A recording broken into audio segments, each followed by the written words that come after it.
10வது அதிகாரம்,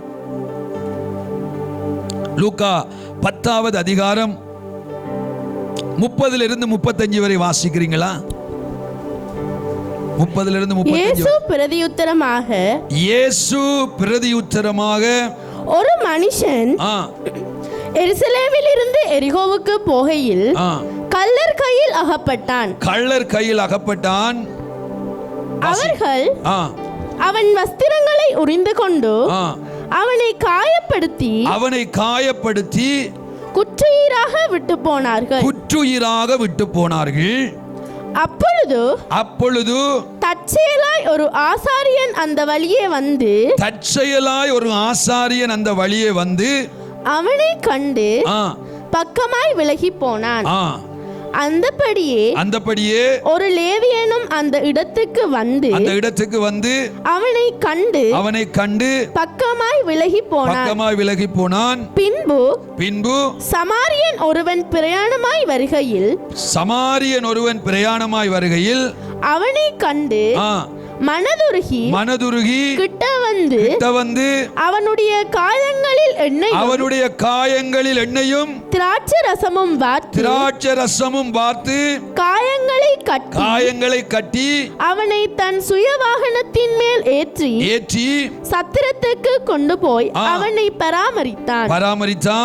மறுநாளிலே தான் புறப்படும் போது 2 பணத்தை எடுத்து சத்திரத்தான் கையில் கொடுத்து நீ இவனை விசாரித்துக்கொள், அதிகமாய் ஏதாகிலும் உமனுக்காக செலவழித்தால் நான் திரும்பி வரும்போது அதை உனக்கு தருவேன் என்றான்.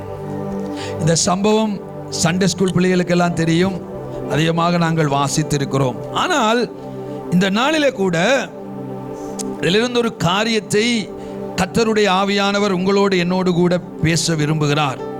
இந்த இடத்துல ஒரு மனுஷன் எருசலேமில் இருந்து எரிகோவுக்கு போகையில் கள்ளர் கையில் அகப்பட்டான். அவர்கள் அவன் வஸ்திரங்களை உரிந்து கொண்டு அவனை காயப்படுத்தி குற்றுயிராக விட்டு போனார்கள். இந்த இடத்துல ஒரு மனிதன் அங்கே கள்ளர் கையிலே அகப்பட்டு அவன் மிகுந்த காயங்களுக்கு உள்ளாகி குற்றுயிர் என்று சொன்னால் அந்த உயிர் போகிற அந்தாண்டி இருக்கிறது மாதிரி அந்த அளவுக்கு அவனை அடித்து காயப்படுத்தி வேதனைப்படுத்தி அந்த இடத்திலே விட்டு போனார்கள். ஆனால் அந்த இடத்துல அவனை ஒரு சமாரியன் காப்பாற்றுகிறான். அவன் என்ன செய்கிறான்? 34வது வசனத்திலே கிட்ட வந்து அவனுடைய காயங்களில் எண்ணெயும் திராட்சை ரசமும் வார்த்து காயங்களை கட்டி அவனை தன் சுய வாகனத்தின் மேல் ஏற்றி சத்திரத்துக்கு கொண்டு போய் அவனை பராமரித்தான். இந்த இடத்துல இந்த குற்றுயிராக்கப்பட்ட மனிதன், காயங்களோடு இருந்த மனிதன், இந்த இடத்துல அவன் காயம் கட்டப்பட்டு பராமரிக்கப்படுகிறதை நாங்கள் பார்க்கலாம். எனவே இந்த நாளிலே கூட நம்முடைய வாழ்க்கையில கூட ஆற்றப்பட வேண்டிய காயங்கள் நீங்க இந்த செய்தி நிறைவு செய்கிற போது நீங்க விளங்கிக் கொள்வீங்க. உங்களுக்குள்ளே சில காரியங்கள் ஆவியானவர் செய்திருக்கிறதையும் உண்டாக்கி இருக்கிறதை நிச்சயமாக கர்த்தர் உங்களுக்குள்ளே உணர்த்துவார் என்று சொல்லி நான் விசுவாசிக்கிறேன். ஹல்லேலூயா. இந்த இடத்துல அங்கே இவன் காயப்படுத்தப்பட்டு குற்றுயிராக மாற்றப்பட்டான். அதே 34வது வசனத்திலே அந்த காயத்தின் மேல் எண்ணெய் போடப்பட்டு திராட்சை ரசம் வார்க்கப்பட்டு அந்த காயங்கள் அவனுக்கு அங்கே கட்டப்படுகிறது. காயம் என்பது அங்கே வெளியாக நாங்கள் பார்க்கிற அடையாளமாகத்தான் நாம இன்றைக்கு அதை பார்க்கிறோம். காயம், புண் என்று சொல்லுவார்கள். அது ஆழமான காயங்களும் இருக்கிறது, ஆழமற்ற காயங்களும் இருக்கிறது. சில ஆழமான காயங்கள் மனிதனுக்கு உண்டாகிற போது அது இரத்த பெருக்கினாலே அதிகமாக இரத்தம் அங்கே அந்த காயங்களுக்கூடாக பாய்கிற போது அங்கே அந்த மனிதன் மரித்து போய் விடுவான். எனக்கு ஒரு ஞாபகம் வருது. இப்ப என்னுடைய சகோதரன் யுத்தத்திலே அவன் மரித்து போனான். எனக்கு அடுத்த சகோதரன், அவன் அந்த போராட்டத்திலே ஈடுபட்டதால் அவன் மரித்து போனான். அந்த நேரத்தில் எங்களுக்கு செய்தி வந்தது அவன் மரித்து போனான் என்று. என்னுடைய தாயார் அந்த அந்த இடத்துக்கு அவ கடந்து போக முடியல யுத்த காலத்தில். ஆனால் 3 நாள் கழித்து தான் அந்த கல்லறைக்கு போனாங்க. போய் திரும்பி 2 நாள் கழித்து தான் வந்தாங்க. வாகன போக்குவரத்து இல்லை. அந்த நேரத்தில் நாங்கள் எல்லாம் அழுது கொண்டு மிகவும் வேதனையாக இருந்த நேரத்தில் என்னுடைய அம்மா வந்து சொன்னா, அந்த யுத்த காலத்துக்கு அவன் போன நேரத்திலே அவனுக்கு வயிற்றிலே அங்கே அந்த துப்பாக்கி அந்த அந்த தோட்டா பாய்ந்ததாகவும், அந்த நேரத்தில் அவன் ஒரு பக்கத்தில் இருந்து ஒரு மரத்தை, ஒரு வாழை மரத்தை கட்டிப்பிடிச்சு கொண்டு இருந்திருக்கிறான். ஏண்டா இவன் தான் அந்த யுத்த காலத்தில் முன்னாக போகிற அந்த கூட்டத்தில் இவன் ஒரு முக்கியமான ஒரு ஆள். இவர் தான் அந்த இடத்தை அந்த ஆயத்தப்படுத்தி கொடுக்கிறது யுத்தத்துக்கு. ஒரு கேம்ப் அட்டாக் பண்ணக்குள்ள இவர் போன நேரத்தில் அவருக்கு வயிற்றில் அந்த துப்பாக்கி ரவை பாய்ந்ததால, அவர் பக்கத்திலே அந்த வாழை மரத்தை கட்டிப்பிடித்து கொண்டிருந்ததால, எல்லா யுத்தங்கள் முடிந்து கடைசியாக எல்லாம் கிளியர் பண்ணி அந்த போராட்ட வீரர்கள் வந்து இவரை பார்க்கிற நேரத்தில் உயிர் இருக்கிறது. ஆனால் அந்த அந்த காயத்துக்கு ஊடாக நீண்ட நேரம் ஆனபடினாலே உடம்பில் இருந்த இரத்தங்கள் எல்லாம் அதிகமாக அந்த பகுதி அந்த கீழே அப்படியே எல்லாம் ஊற்றப்பட்டுச்சு, எல்லாம் ஓடிட்டு. ஆனால் பேசிக்கொண்டிருக்கிறார். இவரை ஏற்றுக்கொண்டவர்கள் போய்கொண்டிருக்கிற இடத்திலே இடைவெளியிலே அவர் மரித்து போனார் என்று சொல்லி அந்த தகவலை என்னுடைய தம்பியோடு இருந்த அவருடைய நண்பர்கள் என்னுடைய தாயாரிடத்தில் சொல்லியது. அவர்கள் அந்த உடனே நாங்கள் அவரை உரிய இடத்துக்கு கொண்டு போயிருந்தால் வயிற்று வெடிதான், ஆனால் அவரை காப்பாற்றி இருக்கலாம். ஆனால் காப்பாற்ற முடியாமல் போன என்றால் அதிகமான இரத்தம் போனது. அதே மாதிரி சில காயங்கள் உண்டாகிற போது இரத்த பெருக்கினாலேயே மனிதர்கள் மரித்து போய் விடுவார்கள். சில ஆழமான காயங்கள், ஆழமற்ற காயங்கள், சில காயங்களை பார்த்தா ஒடு வச்சிருக்கும். மேல அந்த காயங்களுக்கு மேல மருந்த கட்டி கட்டி கட்டி கட்டி வந்து உள்ளுக்குள்ள இருக்கிற அந்த சீழ், அந்த ஒடுவுக்குரிய சீழ் வந்து வெளியில எடுக்கப்படாம வெறுமனே மேலால மருந்து கட்டினால் அந்த அந்த காயத்தை ஆற்ற முடியாது. அப்ப அங்கே அந்த அந்த காயம், ஆழமான காயம், உள்ளாக இருக்கிற ஒரு கிளீன் பண்ணப்பட்டு சுத்திகரிக்கப்பட்டு உள்ள இருக்கிற சீல்கள் எல்லாம் எடுத்து அவங்க திரி வைப்பார்கள். திரி வைத்து அதை கட்டி அதை சரியாக்குகிற போதுதான் அந்த காயம் சீக்கிரத்திலே குணமாகும். அதை போலதான் இன்றைக்கு நம்முடைய வாழ்க்கையிலே கூட ஒரு குணமாக்குதலுக்குள்ளே தேவன் நாம் வர வேண்டும் என்று சொல்லி விரும்புகிறார். அது வெளியான காயங்கள் அல்ல, வெளியான காயங்கள் அல்ல, உள்ளாக நம்முடைய வாழ்க்கையிலே உண்டான சில காயங்கள். நான் வெளியான காயத்தை குறித்து நான் பேச வரவில்லை. உள்ளுக்குள்ளே, மனதிலே, இருதயத்திலே உண்டான சில காயங்கள் நம்மாலே குணமாக்கப்படுமாக இருந்தால் அநேக ஆசீர்வாதங்களுக்கும் அநேக நன்மைகளுக்கும் அந்த குணமாக்குதல் அது வாய்க்காலாய் மாறும் என்று கர்த்தருடைய ஆவியானவர் சொல்லுகிறார். வெளியில ஒரு காயம் வந்தா நாம எவ்வளவு முக்கியத்துவம் கொடுக்கிறோம், அதை கிளீன் பண்றோம், டாக்டர்கிட்ட 2 நாளைக்கு ஒருக்கா மருந்து கட்ட கொண்டு போறோம், அது ஆறி இருக்கிறதான்னு பார்க்கிறோம், சதை மேவி இருக்கிறதான்னு பார்க்கிறோம், அதற்குரிய மாத்திரைகள் எடுக்கிறோம், அதை பார்த்து பார்த்து நாங்கள் மருந்து கட்டுறோம். அதனுடைய தழும்பு கூட இல்லாமல் போவதற்காக ஒலிவ் ஆயில் போன்ற ஒயில்களை போட்டு அந்த தழும்பை கூட நாம மாற்றோம். ஏனென்று சொன்னால் நம்முடைய சரீரத்தில் அப்படிப்பட்ட காயம் இருக்கவும் கூடாது, அந்த காயத்துக்குரிய அடையாளம் இருக்கக்கூடாது என்பதற்காக நாம பல காரியங்கள் இன்னைக்கு செய்கிறோம். அதே நேரத்தில் நம்முடைய மனதில் உண்டான சில காயங்கள், அதற்கு ஆதாரமாக நீங்கள் எடுத்துக்கொள்ளுங்கள் ஏசாயா 30வது அதிகாரம் 26வது வசனத்தை, இந்த வசனத்தை வைத்துத்தான் கர்த்தருடைய ஆவியானவர் கடந்த வாரத்தில் இந்த செய்தி என்னுடைய இருதயத்தில் தந்தார். கடந்த நான் ஒரு வாரமாக நான் இந்த செய்திக்காக நான் ஆயத்தப்பட்டேன்.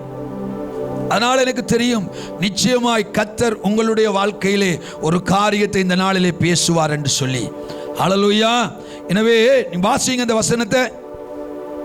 கர்த்தர் தமது ஜனத்தின் முறிவை கட்டி, கர்த்தர் தமது ஜனத்தின் முறிவை கட்டி அதின் அடிக்காயத்தை குணமாக்கும் அதின் அடிக்காயத்தை குணமாக்கும் நாளிலே சந்திரனுடைய வெளிச்சம் சூரியனுடைய வெளிச்சத்தை போலவும் சூரியனுடைய வெளிச்சம் ஏழத்தனையாய் 7 பகலின் வெளிச்சத்தை போலவும் ஹல்லேலூயா இருக்கும்.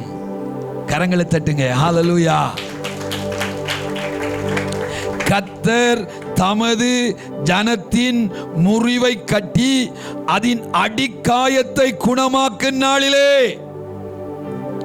அடிக்காயத்தை குணமாக்கும் நாளிலே என்ன நடக்குமாம்? சந்திரனுடைய வெளிச்சம் எப்படி இருக்குமாம்? சூரியனுடைய வெளிச்சம். அப்ப சந்திரனுடைய வெளிச்சம் அவ்வளவு பவர் இல்லை இல்லையா? சூரியனுடைய வெளிச்சத்தை பாருங்க எவ்வளவு பவரா இருக்குண்டு. இது இரவுல வந்து அப்படி இருக்கும், பகலா இருக்கும். இரவு பகலா போயிடும். அந்த இடத்துல சொல்லப்படுகிறது அந்த காயத்தை, அந்த அடிக்காயத்தை குணமாக்கும் நாளிலே, கர்த்தர் அதை செய்யும் நாளிலே அங்கே சந்திரனுடைய வெளிச்சம் சூரியனுடைய வெளிச்சத்தை போல பிரகாசமாயிருக்கும். அதே நேரத்தில் சூரியனுடைய வெளிச்சம் ஏழத்தனையாய் 7 பகலின் வெளிச்சத்தை போல இருக்குமாம். ஏண்டா அவ்வளவு, அதாவது இடறுவதற்கோ தளறுவதற்கோ இடறி விழுவதற்கோ இருட்டில நடப்பதற்கோ தெரியல என்று சொல்வதற்கோ எந்த சூழ்நிலையும் இருக்காது. ஏனென்று சொன்னால் இரவு பகலை போல் மாறும். பகல் ஏழத்தனையான 7 சூரியன் இருக்கிற வண்ணமாக அந்த அளவுக்கு பிரகாசமாக மாறுமாம். ஹல்லேலூயா. அப்படியானால் இந்த காயம் கட்டுதல், உள்ளான ஒரு காயம் கட்டுதல் சரியாக ஒரு மனுஷனுக்குள்ளே நடக்குமாக இருந்தால் அந்த மனுஷனுடைய வாழ்க்கை எப்படிப்பட்டதாக மாறும் என்று சொன்னால் பிரகாசம் உள்ளதாய் மாறும். பிரகாசம் உள்ளதாய் மாறும். இன்னைக்கு அநேக தேவ பிள்ளைகளுடைய வாழ்க்கையில சில தடைகள், ஆசீர்வாதத்துக்கு தடை, சுகத்துக்கு தடை, சமாதானத்துக்கு தடை, சந்தோஷத்துக்கு தடை, கர்த்தரை ஆராதிக்கிறதுல தடை, கர்த்தருடைய சமூகத்தில் போய் ஜெபிக்கிறதுல தடை. நாம வெளியில இருக்கிற பிசாசை பார்த்து பார்த்து கட்டி கொண்டிருக்கிறோம். அவன் தான் தடைன்னு சொல்லி அது ஒரு தடை தான்.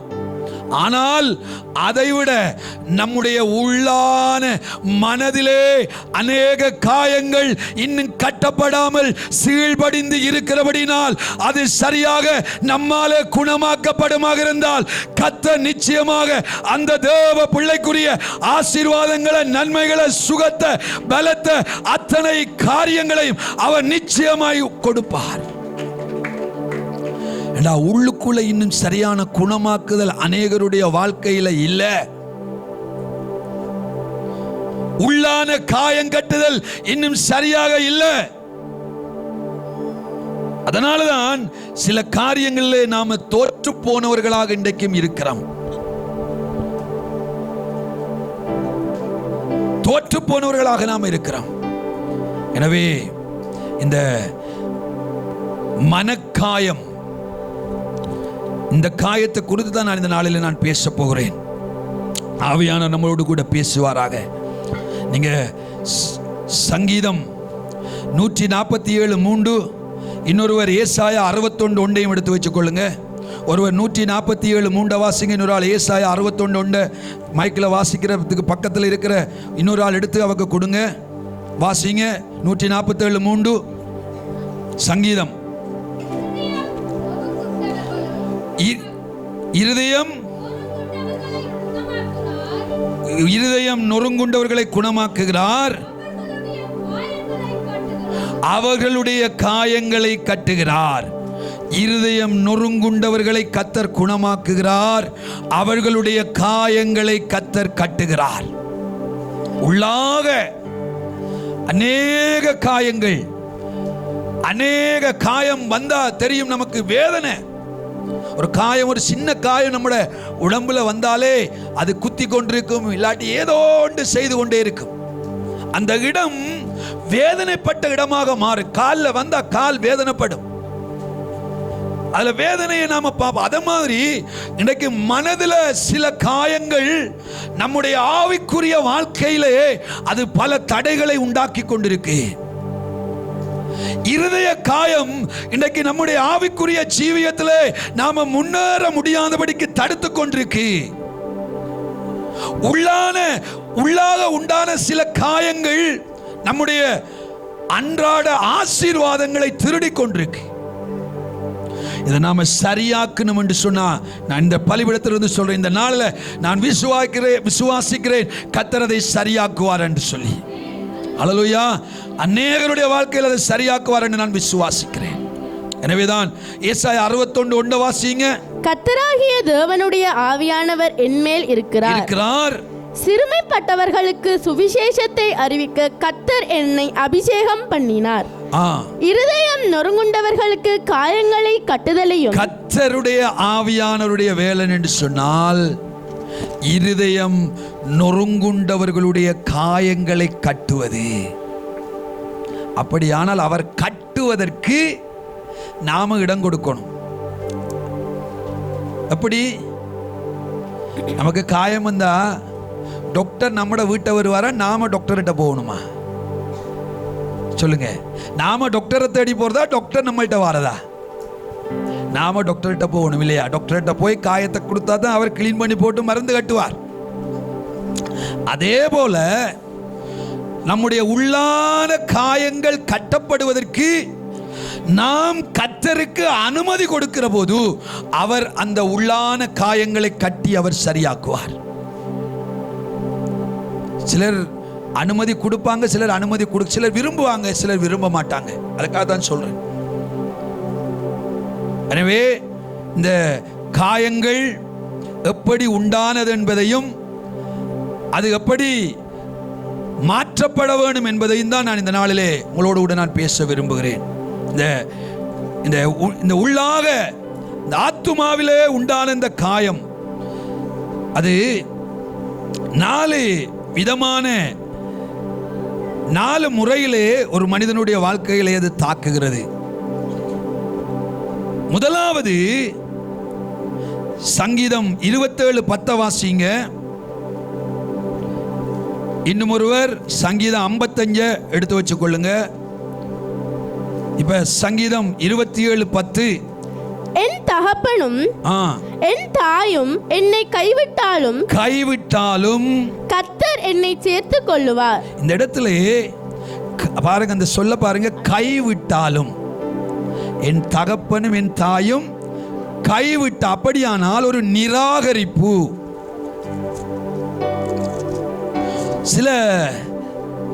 சிலருடைய வாழ்க்கையில உள்ளான சில காயங்கள் எப்படி உண்டாகிறது என்று சொன்னால் நிராகரிக்கப்படுதல்.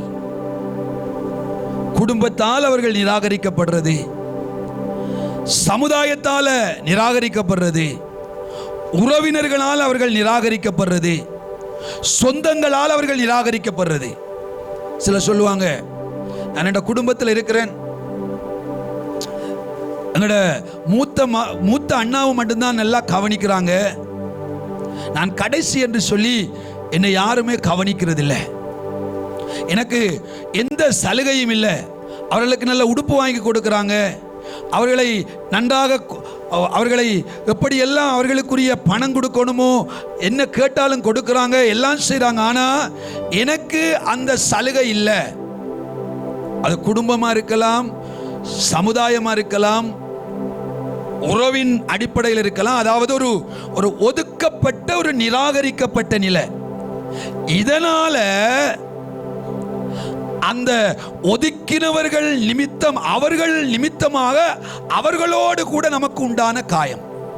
விளங்க நான் சொல்றதே, யார் எங்களை புறக்கணித்தார்களோ, யார் எங்களை ஒதுக்கினார்களோ, யார் எங்களை ஒதுக்கி தள்ளினாங்களோ அவர்களை குறித்து எங்களுக்குள்ளே உண்டான ஏதோ ஒரு கோபம், ஏதோ ஒரு பகை, நமக்கு என்னை எப்படி செய்துட்டாங்களே, நான் தனியாக்கப்பட்டுத்தனே என்று சொல்லி அங்கே தனிமை என்று சொல்லி தனியாக எனக்கு யாரும் இல்லை, நான் ஒருவன்தான், நான் ஒருத்திதான் என்று சொல்லி அவருடைய இருதயத்தில் அதன் மூலமாக உண்டான வடு காயம். இந்த காயம் ஆற்றப்படாவிட்டால் சில நன்மைகளை, சில ஆசீர்வாதங்களை கர்த்தரிடத்தில் இருந்து நாம் பெற்றுக்கொள்ள முடியாது. அதுக்குரிய வழியை நான் உங்களுக்கு சொல்லித் தருவேன். நான் இப்ப இந்த காயங்கள் எப்படி வருதுன்றதை நான் உங்களுக்கு காண்பிக்கிறேன். நிராகரிப்பு, தனியாக்கப்படுதல், அதன் மூலமாக நம்முடைய அடி மனதில், அடி ஆழத்தில் அங்கே இப்பொழுதும் பதிந்திருக்கிற அந்த காயம், நாம் யார் மூலமாக தாக்கப்பட்டமோ பாதிக்கப்பட்டமோ அந்த மனிதர்கள் மூலமாக நமக்குள்ளே உண்டான அந்த காயம்.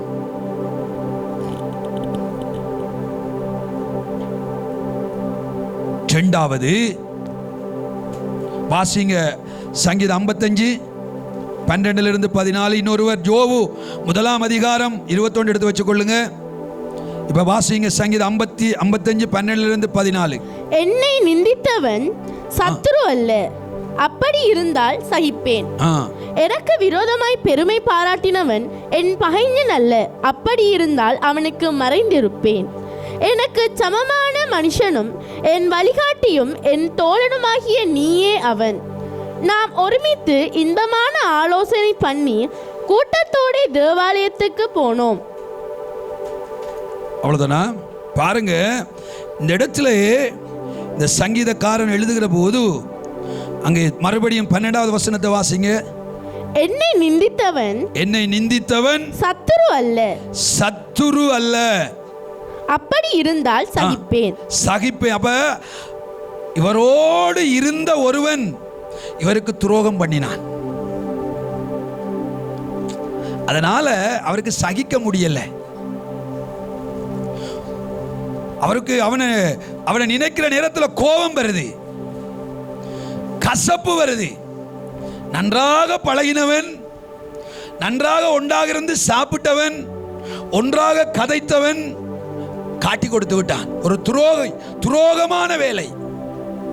அப்படியானால் ஒரு துரோகத்தினாலே உண்டான கசப்பு, அந்த துரோகத்தினாலே உண்டான கோபம், எனக்கு இப்படி இவர்கள் செய்திருக்க கூடாது, செய்துட்டாங்களே,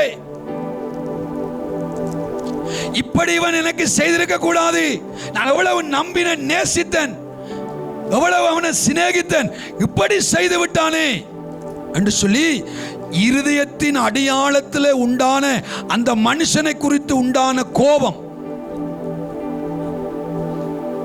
சில நேரங்களில் இன்றைக்கும் உங்களோட வாழ்க்கையில சிலரை மறக்க முடியாம இருதயத்தில் அப்படியே பதிஞ்சு புதைச்சு வச்சிருப்பீங்க. சிலரை குறிச்சு சிலர் சொல்லுவாங்க, செத்தாலும் மறக்க மாட்டேன். அவன் செய்த காரியத்தை, அவன் செய்த காரியத்தை நீங்க செத்தா மறக்க மாட்டீங்கடா. சாகும் வரைக்கும் ஆசீர்வாதத்தை பெறவும் முடியாது. ஹல்லேலூயா. செத்தாலும் மறக்க மாட்டேன். அவங்க செய்ததண்டா எங்க இருக்கு? அங்க அடி ஆழத்துல பதிஞ்சிருக்கு. ஒரு கசப்பு, ஒரு கோபம். அவன் நல்லா இருப்பான், அவன் சந்தோஷமா, அவன் கார்ல போய், வாகனத்துல போய், பஸ்ல போய், அவன் நல்லா பாட்டி வச்சு அவன் நல்லா திரிவான். ஆனா இன்னைக்கு பாதிக்கப்பட்ட நான் அவனை குறித்து சும்மா தேவையில்லாம நம்முடைய இருதயத்தில் அந்த கசப்பையும் கோபத்தையும் வச்சிருக்கிறதால தேவனுடைய ஆசீர்வாதங்களை நம்மளால பெற்றுக்கொள்ள முடியாது. உண்மையாக நாம் பாதிக்கப்பட்டது உண்மைதான். அதன் மூலமாக நாங்க பாதிப்பை சந்தித்தது உண்மைதான், இழப்பை சந்தித்தது உண்மைதான். அது ஒரு பாரத்தை போல இன்றைக்கு அந்த கசப்பு, அந்த கோபம் நமக்குள்ள இருக்கு. இது என்ன செய்யும் என்று சொன்னா இது அவ்வளவு நல்லமில்லை. தேவன் நமக்காக வைத்த ஆசீர்வாதங்களை நாம் அதை எடுத்து போடும் வரைக்கும் பெற முடியாதபடிக்கு அதை தடுத்து கொண்டிருக்கும். தேவன் எதெல்லாம் தாரத்துக்கு நமக்கு விரும்புகிறாரோ அதையெல்லாம் அந்த கசப்பு அந்த மனிதனோட உண்மையாவன் உங்களுக்கு துரோகம் செய்தவன் தான், சூனியம் வச்சவன் தான், நீங்க வாழக்கூடாதுன்னு சொல்லி உங்களுக்கு விரோதமாக போய் அங்க மொட்டை கடிதம் அடிச்சவன் தான், பிட்டிஷம் அடிச்சவன் தான். வச்சுக்கொள்ளுங்க சும்மா. ஏன் எனக்கு இவன் இப்படி செய்யணும், நான் இவனுக்கு என்ன செய்தேன், இவன் செய்ததை சாகும் வரைக்கும் நான் மறக்கவே மாட்டேன், இவனை நான் பழி வாங்கியே தீருவேன் என்ற மாதிரி நமக்குள்ள இருந்து நாம் அதற்காக அவனுக்கு விரோதமாக சில காரியங்களை கூறி அவனை குற்றப்படுத்தி அவனுக்கு எதிராக செயல்பாடுகளை நாம கிரியையில செய்வோமாக இருந்தால் தேவன் நமக்காக வைத்திருக்கிற ஆசீர்வாதங்களை நம்மளால பெற முடியாது. என்ன பாஸ்டர் புதுசா நீங்க என்னெல்லாம் கதைக்கிறீங்க, புது உபதேசமா இருக்கிற மாதிரி இருக்குது அப்படி யோசிக்கிறீங்களா? இது புது உபதேசம் இல்லை. கர்த்தர் எங்களுக்கு தந்த அவருடைய உபதேசம். ஹல்லேலூயா. எதிராளிகளை சிநேகிக்கும்படியாக, சத்துருக்களை நேசிக்கும்படியாக இயேசு தந்த அவருடைய உபதேசம். ஹல்லேலூயா. இந்த காயம், எந்த காயம்? இந்த துரோகத்தினால, நமக்கு செய்த அந்த துரோகத்தினால நம்முடைய அடியில அங்கே பதிஞ்சிருக்குத்தான் இந்த காயம். அது பிடுங்கி எறியப்படும் வரைக்கும் நம்முடைய ஆவிக்குரிய வாழ்க்கையா இருந்தாலும் சரி, தேவன் தருகிற ஆசீர்வாதமான நன்மைகளாக இருந்தாலும் சரி, எங்களால் அதை பெற்றுக்கொள்ள முடியாது. அந்த காயத்தை நாம சரி செய்யாம இந்த உலகத்தில் ஒரு பெஸ்டான கர்த்தர் வல்லமையாக பயன்படுத்துகிற ஒரு தேவ மனுஷன்கிட்ட போய் தலையை கொடுத்து ஆசீர்வதிங்கன்னு சொல்லி அவர் ஆசீர்வதித்தாலும் அந்த ஆசீர்வாதத்தை நாம் என்ன செய்ய வேண்டாம், அவர் தருவார், நாம தட்டி விடுற வேண்டாம். இங்கே உள்ளுக்குள்ள இன்னும் நம்முடைய இருதயம் இன்னும் குணப்படல, நம்முடைய இருதயம் இன்னும் சரியாகல. உள்ளுக்குள்ள அந்த கசப்பும் அந்த கோபமும் அது அப்படியே படிஞ்சு போயிருக்கு, அது ஒரு சீலா இருக்கு, அது நசிச்சு அது கொஞ்சம் நோவுந்தான். சீல் எடுக்கக்குள்ள கொஞ்சம் நோவும். சில சொல்லுவாங்க அது மருந்து கட்ட போனா நீங்க பார்த்தீங்கன்னா அங்கே போய் முஸ்பாத்தி பார்க்கலாம். மருந்து கட்ட இடத்துல போனீங்கடா, எனக்கு சின்ன வயசுல இதில் ஒரு முள்ளொண்டு குத்தி பயங்கரமான ஒரு காயம், அது இப்பயும் இருக்கு. என் காலை அதனால கலட்டணும்னு சொன்னாங்க. இதாக இருக்கு. அப்ப எங்கட அம்மம்மா ஹாஸ்பிட்டலுக்கு கொண்டு வரதுக்கு ரெடி ஆகுவா, நான் வீட்டை இருந்தே கத்த தொடங்குவேன். ஏன்னா அவங்க நசிப்பாங்க, இங்கே நசிச்சாலும் அங்கே தண்ணி வெளியில தள்ளும், இங்கே நசிச்சாலும் தள்ளும். ஏன்னா உள்ளுக்குள்ள ஒடு வச்சுட்டு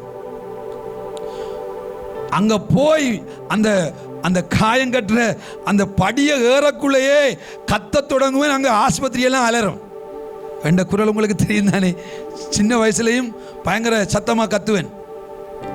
அப்ப அங்க இருக்கிற முழு பேரும் பார்ப்பாங்க. ஏனண்டா சீல் எடுக்கக்குள்ள நோவும். நான் அவர்கிட்ட சொல்லுவேன், ஐயா ஐயாண்டனும் மாமனண்டனும் தெரியல, சின்ன வயசு எனக்கு. நான் சொல்லுவேன், நசிக்காம அப்படியே மேலால பூசி போட்டு மருந்தை வச்சு கட்டி வீட்டு அனுப்பிடுங்க, எனக்கு கஷ்டமா இருக்கு. ஏனண்டா சீல் எடுக்கிற நேரத்தில் வலிக்கும், ஆனா அந்த வலி நமக்கு சீக்கிரத்தில் சுகத்தை கொண்டு வரும். ஹல்லேலூயா. சீக்கிரத்தில் சுகத்தை கொண்டு வரும். அப்படி இல்லாம பூசி மெழுகி சும்மா வச்சு கட்ட கட்ட கட்ட கட்ட இன்னும் அதுக்குள்ள ஒடு வச்சு கால் அப்படியே கலட்ட வேண்டியதா மாறும். ஹல்லேலூயா. சில சீல்களை எடுக்கிறது கஷ்டமா இருந்தாலும், அது வலிக்கிறது போல இருந்தாலும் நாம எடுத்தே ஆகணும். ஹல்லேலூயா. நசிச்சு புளிஞ்சென்றாலும் எடுத்து அதை கிளீன் பண்ணி ஆகணும். ஏனெண்டா அதுல ஒரு பெரிய ஆசீர்வாதம் தங்கி இருக்கு. ஹல்லேலூயா. அந்த கசப்பண்ட சீல், அந்த கோபம் என்ற சீல், அந்த வைராக்கியம் என்ற சீல் அது இருந்ததுதான். ஏண்டா அவர்கள் நமக்கு துரோகம் செய்ததால அது நம்முடைய அடிமனதில் அது அப்படியே சீலா படிஞ்சிருக்குத்தான். அதை எடுக்கக்குள்ள கொஞ்சம் நோகுந்தான்.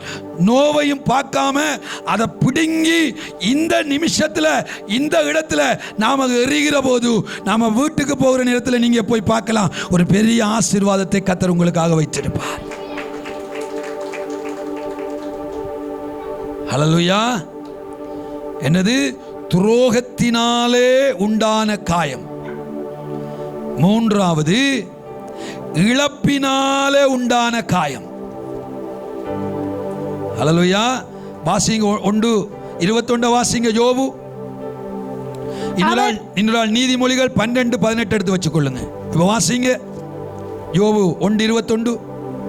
நிர்வாணியாய் என் தாயின் கற்பத்திலிருந்து வந்தேன், நிர்வாணியாய் அவ்விடத்துக்கு திரும்புவேன். கர்த்தர் கொடுத்தார், கர்த்தர் கொடுத்தார், கர்த்தர் எடுத்தார், கர்த்தர் எடுத்தார். யார் சொன்னது? எல்லாம் இழந்துட்டான் யோபு.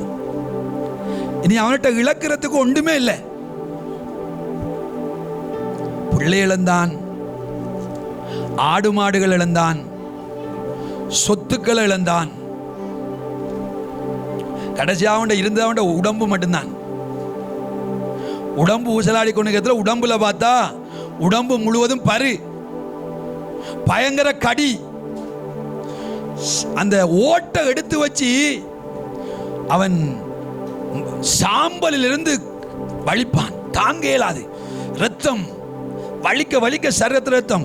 ஒரே நாளில் அவன் ஒரு பெரிய செல்வ சீமான், பெரிய நம்மட பாசையில் சொல்ல போனா கோடீஸ்வரன்.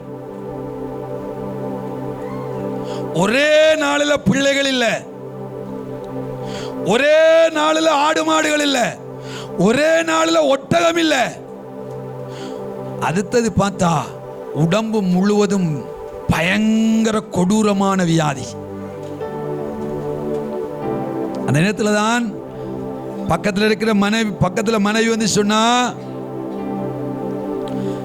இங்க பாருங்க, எவ்வளவு காலத்துக்கு நாம கர்த்தர் நல்லவர் நல்லவர் என்று நீங்க சொல்ல போறீங்க, நாம சொல்ல போறோம். கர்த்தர் உயிரோடு இருந்தா இப்படியெல்லாம் நமக்கு நடந்திருக்குமா? இப்படியெல்லாம் நடந்தது என்று சொன்னா கர்த்தர் இல்ல. அதான் அவட ஸ்டேட்மெண்ட். அவரோட ஸ்டேட்மெண்ட், யோபுவினுடைய மனைவியினுடைய ஸ்டேட்மெண்ட் என்ன? கர்த்தர் இல்லை. எனவே ஒரு காரியத்தை, ஒரு ஆலோசனையை நான் உனக்கு சொல்றேன். யோபு, இவ்வளவு காலம் வாழ்ந்துட்டோம், நான் உனக்கு சொல்லாமல் இருக்கிறது நல்லமில்லை. ஏன்னா உண்ட மனைவி உனக்கு ஒரு நல்ல ஆலோசனை சொல்றேன். நீ செத்துப்போ, நீ செத்துப்போ, நீயும் செத்துப்போ. எப்படி சாகுன்னு சொன்னால், எப்படி சாகு? கர்த்தரை அவரை தூசிச்சு செத்துப்போ. அப்படிதான் அவள் சொன்னாள். எப்படி? ஏன்னு? இழப்பினாலே அவளுக்கு உண்டான காயம். இழப்பின் ஒன்று இழந்து போகிற நேரத்தில் சில வேளைகளில் நம்மை அறியாமலேயே நாம கர்த்தரிடத்திலே நாம கேள்வி கேட்போம்.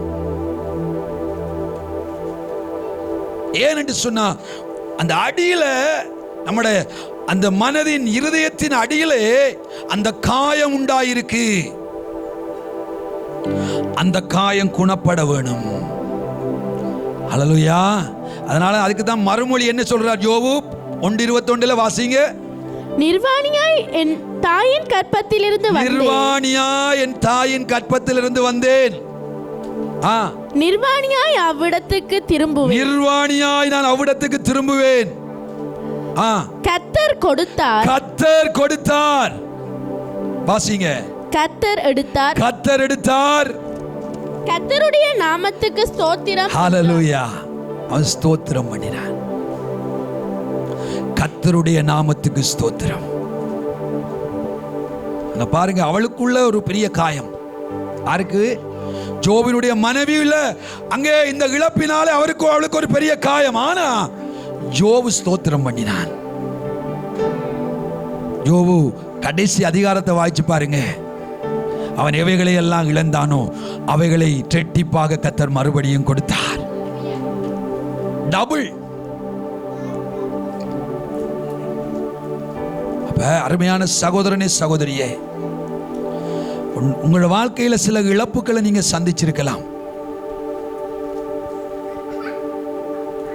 சில நன்மைகள் உங்களை விட்டு கைமாறி போனதால, சில ஆசீர்வாதங்கள் உங்களை விட்டு கைமாறி போனதால, நீங்க நம்பி இருந்த சில காரியங்கள் உங்களை விட்டு போனதால உங்களுடைய இருதயத்தின் அடி ஆழத்தில் சில காயங்களோடு நீங்க இருக்கலாம். அது சரியாக கட்டப்பட்டு குணமாக்கப்பட முடியாவிட்டால் தேவனிடத்திலிருந்து நன்மைகளை பெறுவதற்கு அது ஒரு தடையா இருக்கும். தேவ பிரசன்னத்தை பெறுவதற்கு தடையா இருக்கும். தேவனோடு உறவாடுவதற்கு தடையா இருக்கும். கர்த்தருடைய சமூகத்தில் அமர்ந்திருப்பதற்கு தடையா இருக்கும். ஏனென்றால் அந்த அந்த இழப்பு உங்களோட வாழ்க்கையில் சில வேளைகள் அது ஒரு தடையாக, அது ஒரு காயமாக இல்லாதபடிக்கு இந்த நாளில் அந்த காயத்தை நீங்களும் நானும் கட்டவனும். இல்லையா? ஏன் எனக்கு நடந்தது? ஏன் இப்படி நடந்தது? ஏன் எனக்கு மட்டும்தான் நடக்க வேணும்? ஏதோ ஒரு காரியம் உங்களை விட்டு கைமாறி போனதால, அது ஒரு இழப்பாக நீங்கள் எடுத்ததால, அது உங்களுக்குள்ள ஒரு காயத்தை உண்டாக்கி இருக்கு. ஹல்லேலூயா. அந்த காயம் கட்டுகிற கர்த்தருடைய ஆவியானவரிடத்திலே நீங்கள் உங்களை முழுமையாக ஒப்புக் கொடுப்பீர்களாக இருந்தால் அவர் காயம் கட்டுகிறவர். இன்னும் ஒரு பேர் இருக்கு அவருக்கு, தேற்றரவாளன், கம்ஃபர்டர். ஹல்லேலூயா. தேற்றரவாளன். அப்படியே நீங்க கொடுக்கக்குள்ள அவர் உங்களை தேற்றுவார். உங்களோட காயம், அந்த காயம் மாறும். அடுத்தது இன்னும் ஒன்று, நீதிமொழிகள் 12:18 வாசிங்க. பட்டயத்துக்குள் போல் பேசுகிறவர்களும் உண்டு, ஞானமுள்ளவர்களுடைய நாவோ ஔஷதம். திரும்ப வாசிங்க. 12 நீதிமொழிகள் 12:18. பட்டய குத்துக்கள் போல் பேசுகிறவர்களும் உண்டு. பட்டய குத்துக்கள் அப்படி என்ன? பட்டயம் என்ன? பட்டயம் என்ன? வாள். வாளை போல பேசுறது. வாள் என்ன செய்யும்? குத்துனா என்ன செய்யும்? வாளால வாளால குத்துனா என்ன நடக்கும்? காயம் வரும். கழுத்து தொங்குமா? வாளால குத்துனா காயம் வரும், ரத்தம் வரும். அத மாதிரி சில வார்த்தை பிரயோகங்கள், சில வார்த்தைகள், உங்களுக்கு விரோதமாக சிலர் பேசின வசனங்கள், வார்த்தைகள், அது பட்டயத்தை போல அது இப்ப குத்தி உங்களை காயப்படுத்தி இருக்கு உள்ளுக்குள்ள. சிலர் இட்ட சாபங்கள், சிலர் உங்களை பார்த்து நடு கூட்டத்துக்குள்ள வச்சு அவமானப்படுத்தின அந்த சொற்கள், சிலர் உங்களுக்கு விரோதமாக எதிராக பேசின சில தீமையான வார்த்தை பிரயோகங்கள், உங்களுடைய வயசுக்கும் உங்களுடைய தகுதிக்கும் உங்களுடைய அனுபவத்துக்கும் மிஞ்சி உங்களுடைய வயதை விட சிறியவர்கள் உங்களை பார்த்து பேசின சில உடைக்கத்தக்கதான சொற்கள். அதனால சில வேளை நீங்க உள்ளுக்குள்ள காயப்பட்டிருக்கலாம். நீங்க சொல்லலாம், அவங்க தானே பேசின, அவங்களுக்கு தானே தண்டனை, அவங்களுக்கு கர்த்தர் தண்டனையை கொடுக்கிறாரா இல்லையாண்டு அவர் பார்த்துக்கொள்ளும். ஆனா அதனூடாக நமக்குள்ள உண்டான காயத்தை நாம சரியாக சீர் செய்யாவிட்டால் தேவன் நமக்காக வைத்திருக்கிற நன்மைகளை பெற்றுக்கொள்ள முடியாதுன்னு மறுபடியும் சொல்றேன். அவன் ஆசீர்வதிக்கப்படுறானோ இல்லையோ அது கர்த்தரும் அவனும் பார்த்துக்கொள்ளட்டும். ஆனா நீ நானும் ஆசீர்வதிக்கப்படணும். இதுதான் தேவனுடைய விருப்பம். ஹல்லேலூயா. நாம ஆசீர்வதிக்கப்படணும். அப்ப நமக்குள்ள இருக்கிற அந்த சீழ்படிந்த ஆழமாக்கப்பட்ட அந்த இதுவரை குணப்படாத அந்த காயம் கர்த்தர் அதை குணப்படுத்த விரும்புகிறபடியால நாம அவர்கிட்ட கொடுத்து அதை குணமாக்க வேணும். இது வெளிக்காயம் சில இடங்களில் 6 மாசம் போகும், 1 மாசம் போகும், 1 கிழமை. ஆனா இந்த உள்ளான உண்டான காயம் சரியான மனம் திரும்புதலோட நாம கொடுக்கிற அதே செகண்ட்ல நமக்குள்ள குணமாகும். அல்லையா? இந்த மனக்காயம் இருக்கு தானே, இருதயத்தில் உண்டான காயம், இதுக்கு டைம் எல்லாம் தேவையில்லை, காலம் தேவையில்லை. நீங்க உண்மையாக தேவ சமூகத்தில் கர்த்தரிட்ட அந்த காரியத்தை உணர்ந்து நீங்க அவருடைய சமூகத்தில் நீங்க முழு மனதோட நீங்க அதை உண்மையா சொல்லுவீங்க என்று சொன்னா அந்த ஸ்பாட்ல உங்களுக்கு ஹீலிங், இன ஹீலிங், உள்ளான சுகமாக்குதல், உள்ளான சுகமாக்குதல், அது பல ஆசீர்வாதங்கள் உங்களுக்கு கொண்டு வரும். ஹல்லேலூயா. இன்னைக்கு சிலர், உங்களை நான் சொல்லல, சபைகளுக்கு போகிற அநேகர் இன்றைக்கு வியாதியோடு இருக்கிறாங்க. சிலர் 10 வருஷம் 15 வருஷம் சிலர் போறாங்க, பிசாசின் கட்டுக்களோடு இருக்கிறாங்க. ஏன் தெரியுமா? உள்ளே சீழ்படிஞ்சு சில காயங்கள் இன்னும் குணமாக்கப்படாம இருக்கு. இது சரியாகும்டா, லேசாக கர்த்தர் சுகத்தை தருவார். கர்த்தரிடத்திலிருந்து இலகுவாக நன்மைகளை பெறலாம். சரியாக அந்த மனுஷனோ மனுஷியோ தங்களை ஆராய்ந்து பார்த்தா அந்த வியாதி உண்மையா அவங்களுக்கு இருக்கிறது தேவனுடைய விருப்பமும் இல்லை, தேவ திட்டமும் இல்லை. ஏன் இன்னும் அதை ஒட்டி கொண்டிருக்குன்னு சொன்னா, இங்க இன்னும் காயம் கட்டுப்படாதால அந்த வியாதி இப்போ ஒட்டுண்ணி மாதிரி ஒட்டி கொண்டிருக்கு. ஒட்டுண்ணிய தெரியுமா? ஒட்டுண்ணி தாவரம், மரத்துல சம்பந்தம் இல்லாதது. மாமரத்துல ஒரு குருவி கக்கா போயிட்டேன்னா அதுல இருக்கிற அந்த விதை என்ன செய்யும்? அதுல இருந்து அப்படியே வளர்ந்து வளர்ந்து வளர்ந்து வளர்ந்து வளர்ந்து பார்த்தா மாமரத்தை இன்னும் ஒன்று மூடும். வச்சது மாமரம், இன்னொரு மரம் இருக்கும் அதுக்கு மேல. அதிகமா குருவிச்சென்று சொல்லுவாங்க. அந்த அதான் அதிகமாக இந்த மரங்கள் ஒட்டுண்ணியா வளர்றது. அது என்ன செய்யும்டா, இந்த மாமரத்துக்குரிய சாப்பாடு முழுதும் இது உறிஞ்சும்.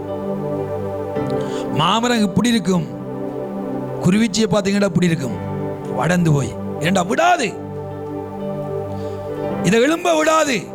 அத போல சில ஒட்டுண்ணிகள் நம்மட வாழ்க்கையில கலட்டப்படும் வரைக்கும் செழிப்பை, தேவனுடைய நன்மைகளை நாம பெற்றுக்கொள்ள இயலாது.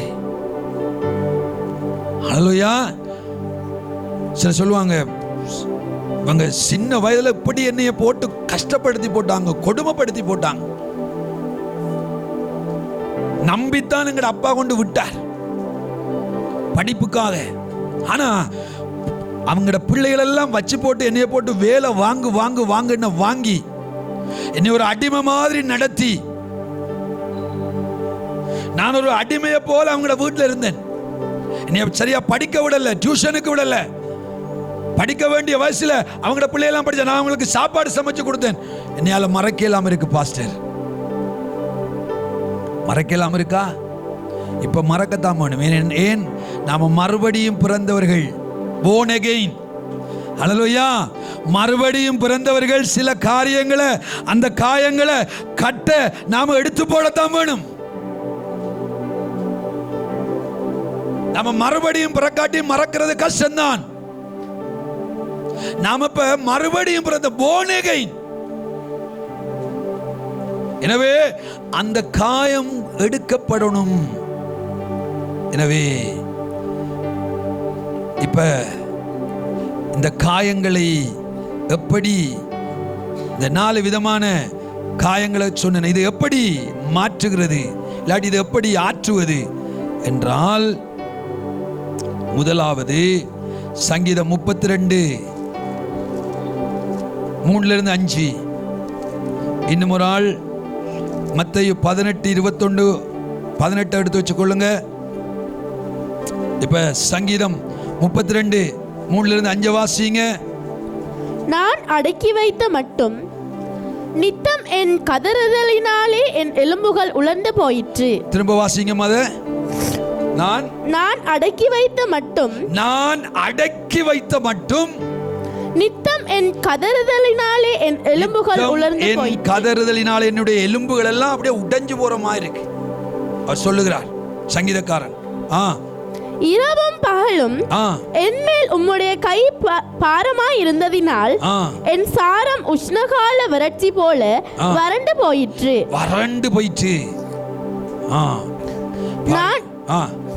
நான் என் அக்கிரமத்தை மறைக்காமல் என் பாவத்தை உமக்கு அறிவித்தேன். இந்த இடத்துல ஒரு காரியம் செய்யணும். நாம தேவனுக்கு முன்பதாக நாம எதையும் மறைக்காம நாம ஒப்புக்கொண்டு, சிலர் ஒப்புக்கொள்ள மாட்டாங்க. அதுக்கு 1000 வியாக்கியானம் இல்லாட்டி 1000 காரணங்களை சொல்லுவாங்க. நானே இதை இப்படி செய்யணும், நானே கடவுள்கிட்ட போய் இதை அப்படி நான் அரைக்க பண்ணணும், அப்படி இல்லை. வேதம் சொல்லுது, நாம தவறை பிழையை மறைக்காம ஒத்துக்கொள்ள. முதல் எனக்குள்ள காயம் இருக்கின்றதை நான் முதல் அறியணும். நான் காயப்பட்டிருக்கிறேன்றது முதல் நமக்கு தெரியணும். அந்த காயம் சீழ் பிடிச்சிருக்கின்றது தெரியணும். அதனால என்னுடைய எலும்பெல்லாம் முறியுது, இரவுல நித்திரை இல்ல. சொல்லுவாங்க சமாதானமான நித்திரை வராது, சந்தோஷமான நித்திரை வராது. முகத்தை பார்த்தாலே தெரியும், ஒரு கொடூரமா இருக்கும். நீங்க பாருங்க, நீங்க அப்படி இந்த மறைக்காமல் அறிக்கை பண்ணுகிற அந்த நிலைக்குள்ள நாம வருவோமாக இருந்தால் என்ன நடக்கும் என்று சொன்னா, நம்முடைய இருதயத்தில் ஒரு பெரிய சமாதானம் வரும். தேவன்கிட்ட போய் நாம சொல்லணும், இன்னைக்கு அதை நாம செய்ய போறோம். நேரம் போனாலும் பரவாயில்ல, நாம அதை செய்ய போறோம். அல்லேலூயா. இப்படி இப்படி இப்படி நான் எனக்குள்ள இந்த காயங்கள் இருக்கின்றத தேவனுக்கு தெரியப்படுத்தணும். நாம மறைக்க கூடாது. மறைச்சு வச்சோம்டா அது எலும்புரிக்கு மாதிரி நம்மளோட வாழ்க்கை அப்படியே சீரழிச்சு கொண்டே இருக்கும். அதனாலதான் ஆண்டவர் இந்த நாளில் அதுக்கு ஒரு முற்றுப்புள்ளி வைக்க வேண்டும் என்று விரும்புகிறார். ஆமேன். ஹல்லேலூயா. எனவே தவறை பிழையை மறைக்காம முதல் ஒத்துக்கொள்ற மனப்பான்மை வரணும். அதுக்கு நமக்கு 1000 காரணத்தை சொல்லி கொண்டு இருக்க கூடாது. இப்படியாலதான் இப்படி அப்படி இல்லை. அவருக்கு முன்னுக்கு போய், ஆண்டவர் நான் சரண்டர், பிரச்சனைக்குரியவன் நான் தான், அப்படி சொல்லி பாருங்க. ஆண்டவர்கிட்ட, என்னால இந்த பிரச்சனை வந்தது, நான் தான் இதுக்கு காரணம், என்னைய மன்னியுங்க, அப்படி என்று சொல்லத்தக்கதாக. அடுத்தது வாசிங்க, மத்தேயு 18:21-22. அப்பொழுது பேதுரு அவரிடத்தில் வந்து, ஆண்டவரே, என் சகோதரன் எனக்கு விரோதமாய் குற்றம் செய்து வந்தால் நான் எத்தனை தரம் மன்னிக்க வேண்டும்? 7 தரம் மட்டுமோ என்று கேட்டான். அதற்கு இயேசு, 7 தரம் மாத்திரமல்ல, 70 தரம் மட்டும் என்று உனக்கு சொல்லுகிறேன். ஹல்லேலூயா. எத்தனை தரமா மன்னிக்கணும் வசனம் கேட்டவங்க? அந்த இடத்துல பாருங்க, 7 தரம் இல்லை, அதாவது மன்னிக்கிற இருதயம். யார் மூலமாக நீங்க தாக்கப்பட்டு அந்த காயம் வந்ததோ அவர்களை மன்னிக்கிறத நான் சொல்லல, மனப்பூர்வமாய் மன்னிக்கிறது. இன்றைக்கு மன்னிக்கிறோம். எப்ப மன்னிக்கிறோம்? ராப்போஜனை எடுக்கக்குள்ள மன்னிக்கிறோம். ஏன்? அதை சொல்லி போட்டு எடுக்கலன்னா நாம செத்து போயிடுவோன்ற பயம் இருக்கு நமக்கு, இல்லையா? மன்னிப்பு கேட்காம எடுத்தா ஆபத்துன்றதால அவடத்துல மன்னிக்கிறோம். அப்புறம் வீட்டை போன உடனே திரும்பவும் அந்த காயம் என்ன சீழி இருக்க உள்ளுக்குள்ள இன்னும் கட்டுப்படலை. அதால வீட்டை போன உடனே திரும்பவும் வேதனை, நோ. சொல்லுவாங்க, இருதயம் வலிக்கிறமா இருக்கு, நெஞ்சு நோவுறமா இருக்கு. ஏன் நெஞ்சு நோவுது? ஏன் வலிக்குது? இன்னும் காயம் இருக்கு உள்ளுக்குள்ள. ஆனா அந்த மன்னிப்பு எப்படிப்பட்ட மன்னிப்பா மாறணும்?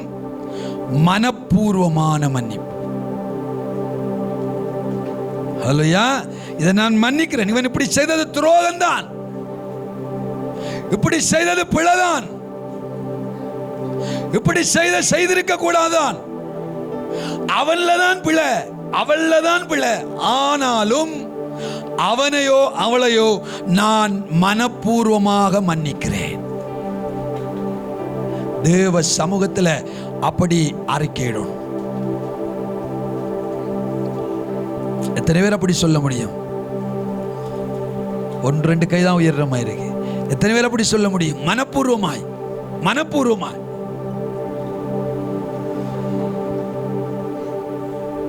இப்ப அந்த மன்னிப்பு நமக்கிட்ட இருந்து எப்படி வரணும்டா, அது மனப்பூர்வமாக வெளியில வரணும். அப்படி வருகிற போது நம்ம உள்ளாக இந்த சீழ் பிடிச்சிருக்கிற அந்த காயத்தை அது முற்றாக அது அப்படியே கீழாக்கி விடும், சுகமாக்கி விடும். அல்லேலூயா. அடுத்தது சங்கீதம் 34, நீதிமொழிகள் 4:22, சங்கீதம் 34:18 ரெண்டையும் எடுத்து வாசிங்க.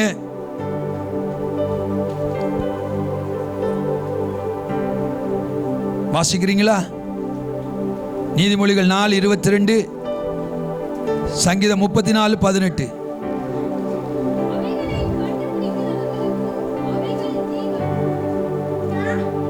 நீதிமொழிகள் 4:22. காத்துக்கொள், அவைகள் உன் ஆத்துமாவுக்கு ஜீவனும் உன் கழுத்துக்கு அலங்காரமாய் இருக்கிறது. சங்கீதம் 34:18. நொறுங்குண்ட இருதயமுள்ளவர்களுக்கு கர்த்தர் சமீபமாய் இருந்து நறுங்குண்ட ஆவியுள்ளவர்களை இரட்சிக்கிறார். இந்த இடத்துல இப்படிப்பட்டதான ஒரு சூழ்நிலையில் இந்த நொறுங்குண்ட இருதயத்தை அவர் குணமாக்குவதற்கு அவருடைய வார்த்தையை, அவருடைய வசனத்தை நீங்க ஏசாயா 41:10 பார்க்கலாம். நம்மளோட அந்த காயத்தின் மேல தைலமாக அவருடைய வசனத்தை போடணும். அப்படியானால்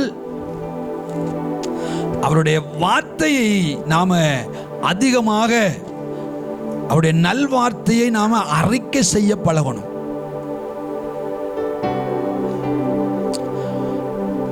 மனுஷிகத்தில் அநேக வார்த்தைகள் நமக்கு அந்த நேரத்தில் வரும். மாம்சத்தில் கன வார்த்தைகள் நம்முடைய இருதயத்தில் அந்த அந்த காயம் உண்டாகிற நேரத்தில் உண்டாகும். ஆனா அந்த வார்த்தைகளை மனுஷீகத்தில் மாம்சத்தில் உண்டாகிற வார்த்தைகளை அடக்கி கர்த்தருடைய வார்த்தையை நாம பேச தொடங்கணும் என்று சொன்னா அங்கே ஒரு காயம் கட்டுதல் உண்டாகும். அதான் தைலம். கர்த்தருடைய வார்த்தை தான் இருதயத்திலே உண்டான காயத்துக்குரிய தைலம். அதை நாம போட்டு கட்ட கட்ட கட்ட கட்ட அப்படியே அது மாறி போயிடும். அடுத்தது யோவான் 14:26, ரோமர் 8:26 ரெண்டையும் வாசிங்க. ஒருவர் எடுத்து வாசிங்க. யோவான் 14:26.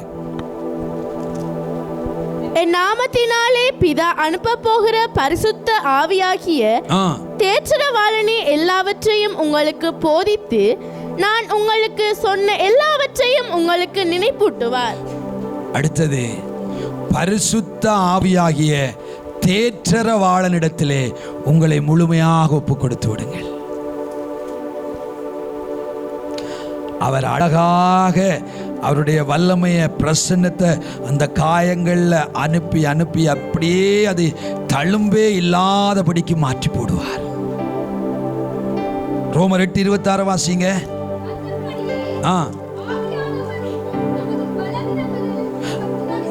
பலவீனங்களில் நமக்கு உதவி செய்கிறவர் பரிசுத்த ஆவியானவர்.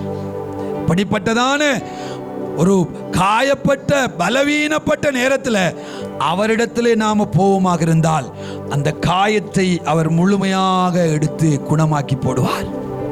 ஏன்னா அந்த காயம் கட்டுதலுக்குரிய தைலம் அவரிடத்தில் இருக்கு. ஹல்லேலூயா, ஹல்லேலூயா.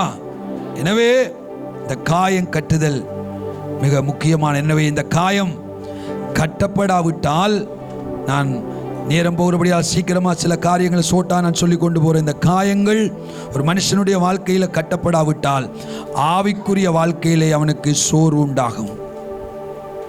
ஜெபம் வேத வாசிப்பு, ஆராதனை எல்லாம் அவனுக்கு ஒரு விரக்தியா இருக்கு.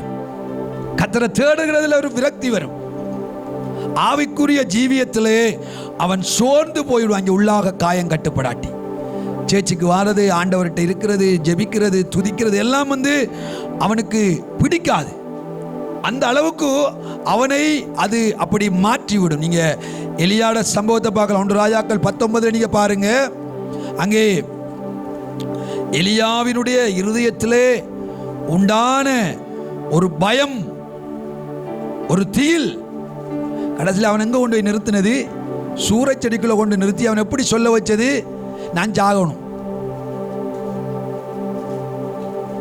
அப்ப உள்ளாக உண்டாகிற சில காயங்கள் எங்களுடைய வாழ்க்கையை அழிக்கத்தக்கதாக எங்களை மாற்றிவிடும். எனவே ஆவிக்குரிய வாழ்க்கையை அது சோர பண்ணிவிடும். அடுத்தது இந்த கசப்பு, கோபம், இது இந்த காயத்தின் நிமித்தமாக அதிகமாகிற போது என்ன நடக்கும் என்று சொன்னா, நம்மட சரீர சுகத்தை அது இழக்க பண்ணிவிடும். புது புது வியாதி எல்லாம் வரும். சில சொல்லுவாங்க, எனக்கு கோபப்பட்டதால லோ ப்ரெஷர், இப்போ கை ப்ரெஷர் ஆயிடுச்சு. சுகர் 110 இருந்தது 100 இருந்தது, போய் நேற்று போய் செக் பண்ணினேன் 260 மாறிட்டு 350 மாறிட்டு. தேவையில்லாத வியாதிகளை நமக்குள்ள இந்த காயம் உண்டாக்கிவிடும். சில கசப்புகள், சில கோபங்கள் சிலருக்கு நித்திரையை எடுத்து போடும். சிலர் சொல்லுவாங்க, இரவெல்லாம் நித்திரை இல்லைன்னா அதை பற்றி யோசிச்சு இப்படி கதைச்சு போட்டாங்களே, இப்படி செய்து போட்டாங்களே, இரவையில் நித்திரை இல்லை, இப்படி நடந்துட்டே. அப்ப நம்மட தூக்கத்தை அது கெடுத்து விடும், நித்திரையை இல்லாம செய்துவிடும், ஒரு மன நோயாளியை போல மாற்றிவிடும். சொல்லுவாங்க, எங்களுக்கு யாருக்கு எங்களோட குடும்பத்தில் இப்படி இல்லை, எனக்கு மட்டும்தான் அப்படி இருக்கு. ஏன்னா அவங்களுக்கெல்லாம் காயம் இல்லை, உனக்கு காயம் இருக்கிறதால உனக்கு அப்படி இருக்கு. அப்ப உள்ளாக உண்டாகிற காயம், இருதயத்திலே உண்டாகிற காயம், அது சரியாக குணமாக்கப்படவில்லை என்று சொன்னால் அது வியாதிகளை கூட கொண்டு வந்துடும். எனவே சில நேரங்களில் சிலரை நான் பார்த்திருக்கிறேன், அவர்களுக்குள்ள தாழ்வு மனப்பான்மைகளை கொண்டு வந்துடும். முன்னுக்கு போறதுக்கு விருப்பம் வராது, ஒரு காரியத்தை செய்யறதுக்கு விருப்பம் வராது. அவங்க அப்படியே ஒரு தனிமை உணர்வை உணர்றது போல, அவங்க மனிதரை ஆக்களை பார்க்கறதுக்கு கூட விருப்பம் வராது. சிலரை பார்த்தா வீட்டுக்குள்ளே ஒழிச்சுட்டு இருப்பாங்க, வெளியில வர மாட்டாங்க. வந்த அவமானம் ஏண்டா, அது உள்ளுக்குள்ள அது சரியாக்கப்படாட்டி எங்களை வீட்டுக்குள்ளே அது பூட்டி வச்சிடும். காயம் சில காரியங்களை துணிஞ்சு போய் சேரத்துக்கு விடாது. இப்படியான தன்மைகளை மனிதர்களுடைய வாழ்க்கையில் அது உண்டாக்கிவிடும். எனவே அது மட்டுமல்ல, இந்த காயங்கள் அது சரியாக குணமாக்கப்படாட்டி பாவத்துக்குள்ள கூட தள்ளிவிடும். சொல்லுவாங்க, நான் விரக்தியில குடிச்சு கொண்டிருக்கிறேன், நித்திரை வருதில்ல, போத மாத்திரையை பாவிச்சு கொண்டிருக்கிறேன், எனக்கு என்னுடைய மனைவி இப்படி செய்த அந்த துரோகத்தை நினைச்சு அவளுக்கு பழி வாங்குறதுக்காக நான் இன்னொரு பெண்ணோட தொடர்பா இருக்கிறேன். அதாவது பாவத்தை செய்ய தூண்டிவிடும். ஹல்லேலூயா. எனவே அது சரியாக அது குணமாக்கப்படாவிட்டால் அது ஆபத்து.